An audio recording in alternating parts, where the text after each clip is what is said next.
ছিল বিশাল মোটু দুষ্টু বিড়াল। সে সবসময় কোট পরে একদম সাহেব সেজে থাকত। একদিন সে দেখল একটা কিউট তুলতুলে খরগোশ ঘাস খাচ্ছে। বিড়ালটা মনে মনে একটা শয়তানি বুদ্ধি করল। বিড়াল তখন বলল, ও খরগোশ ভাই, রোদে রোদে কেন ঘুরছ? আমার বাড়িতে চলো, এত বড় বড় মিষ্টি ঘাস দেব। আমাদের সহজ সরল খরগোশ তো মহা খুশি। সে লাফাতে লাফাতে গেল বিড়ালের বাড়িতে। কিন্তু ওম্মা, বাড়িতে যেতেই বিড়ালটা খপ করে খরগোশকে ধরল। তারপর কাঁচি দিয়ে ক্যাচ ক্যাচ ক্যাচ খরগোশীর গায়ের সব নরম পশম কেটে নিল। আর সেই পশম দিয়ে নিজের জন্য একটা স্টাইলিশ জ্যাকেট বানিয়ে ফেলল। কি দুষ্টু দেখেছ! বেচারা খরগোশ ন্যাড়া হয়ে শীতে কাঁপতে কাঁপতে বাগানে গিয়ে কাঁদতে লাগল। ঠিক তখনই সেখানে এলো বনের রাজা বাঘ মামা।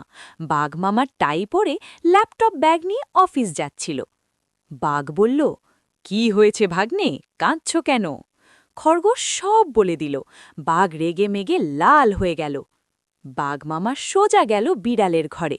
বিড়াল তখন আয়নার সামনে দাঁড়িয়ে নতুন জ্যাকেট পরে পোজ দিচ্ছিল। বাঘ গিয়েই বিড়ালের কলার ধরল। বিড়াল তো ভয়ে কাঁপছে।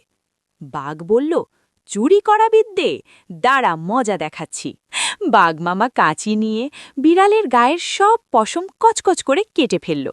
তারপর সেই পশম দিয়ে একটা সুন্দর ঝকঝকে জামা বানিয়ে খরগোশকে পরিয়ে দিল। এখন আমাদের খরগোশ ভাই দারুণ জামা পরে ঘুরে বেড়ায়।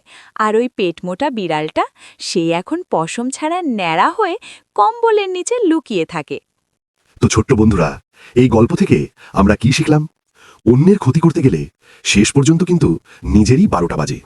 বন্ধুরা, তোমাদের কাছে গল্পটা কেমন লাগলো কমেন্ট করতে ভুলবে না। আজকের মতো টাটা।